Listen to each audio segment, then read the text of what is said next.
extraordinary exchange in the debate over CIA interrogation tactics and the Senate torture report.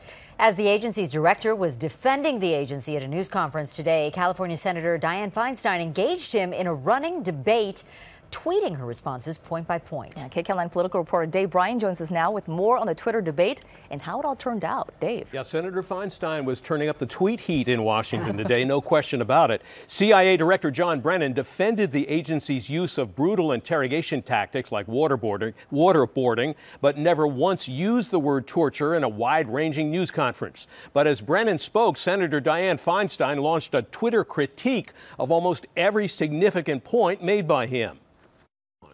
Choosing his words carefully, CIA Director John Brennan responded to the scathing Senate report this week on interrogation tactics after the 9/11 attack on America, acknowledging some mistakes were made, but only by rogue officers who violated the guidelines for enhanced interrogation techniques, or EITs, established by the Justice Department. In a limited number of cases, agency officers used interrogation techniques that had not been authorized, were abhorrent, and rightly should be repudiated by all. But in the 45-minute news conference, Brennan never once used the word torture and defended the CIA's detention and interrogation programs, rejecting the Senate Intelligence Committee conclusion that the so-called enhanced interrogation techniques, or EITs, produced no worthwhile intelligence that led to the capture of Osama bin Laden or any other terrorist leaders. Our reviews indicate that the detention and interrogation program produced useful intelligence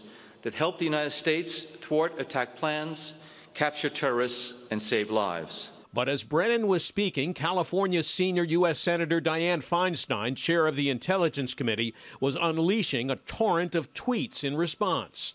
No evidence that terror attacks were stopped, terrorists captured, or lives saved through the use of EITs, she said, later adding, critical intelligence that led to bin Laden was unrelated to EITs. Study definitely proves EITs did not lead to bin Laden. Later, Brennan insisted there was no way to know whether it was the aggressive tactics that produced results. There was useful intelligence, very useful, valuable intelligence that was obtained from individuals who had been at some point subjected to the EITs. Whether that could have been obtained without the use of those EITs is something, again, that is unknowable. Feinstein fired back a tweet.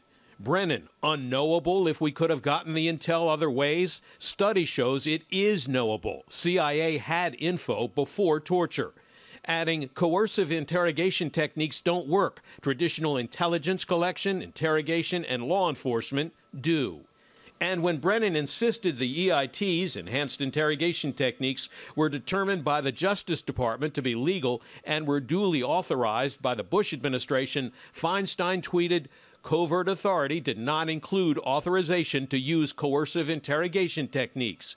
Adding this, CIA helps keep our nation safe and strong. Torture does not. We must learn from our mistakes.